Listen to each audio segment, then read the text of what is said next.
स्वयंपाक आणि बरंच काही या माझ्या चॅनलमध्ये मी मृणाल पाटील आपले खूप खूप स्वागत करते. आजच्या या भागामध्ये आपण ठेचा पनीर ही रेसिपी बघणार आहोत. ही रेसिपी बघत असतानाच माझ्या चॅनलला सबस्क्राईब करायलाही विसरू नका, म्हणजे मी बनवत असलेल्या सर्व नवनवीन रेसिपीज आपल्यापर्यंत पोहोचत राहतील. चला तर मग बघूया ठेचा पनीर बनवण्यासाठीचं साहित्य आणि कृती.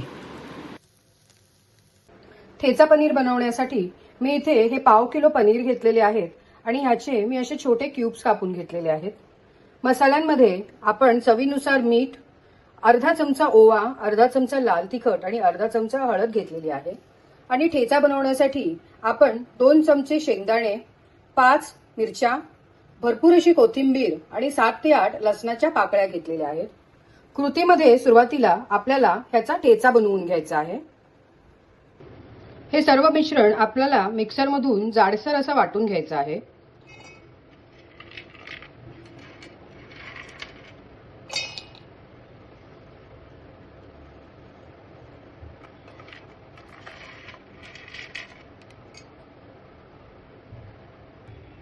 जराही पाणी न घालता आपल्याला अशा प्रकारे हा खरडा बनवून घ्यायचा आहे.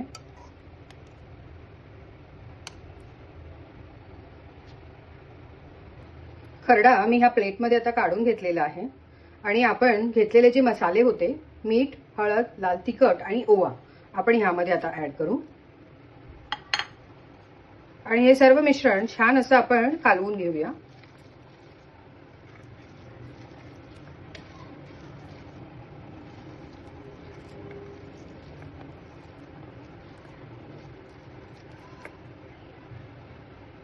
कालवलेल्या मिश्रणामध्ये आता आपण पनीर ऍड करूया आणि हे पनीरला हे जे आपलं मिश्रण आहे ते एकदम हलक्या हाताने आपल्याला लावून घ्यायचं आहे. चारी बाजूंनी एकसारखं असं कोट होईल ह्या प्रकारे असं आपण हे लावून घेणार आहोत.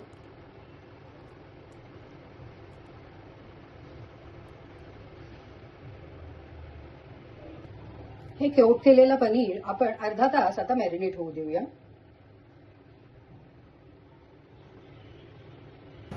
गॅस ऑन करून मी हा पॅन गरम करून घेते.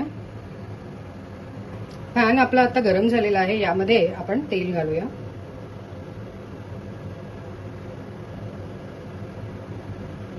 हे तेल आपण थोडंसं गरम होऊ देऊया. तेल आता आपलं गरम झालेलं आहे.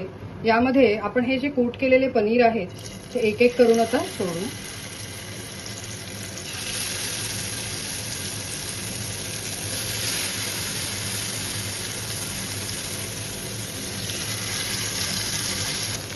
पनीर फ्राय व्हायला जास्त वेळ असा लागत नाही. एका बाजूने ते फ्राय झालेले आहेत. 2 मिनिटच झालेली आहेत फक्त. आता आपण याला टर्न करून घेऊ. 2 मिनिटं दुसऱ्या बाजूने आपण हे पनीर फ्राय केलेलं आहे. आता मी गॅस बंद करते आणि हे पनीर जे आहे ते आपण सर्विंग बाउलमध्ये काढून घेऊया.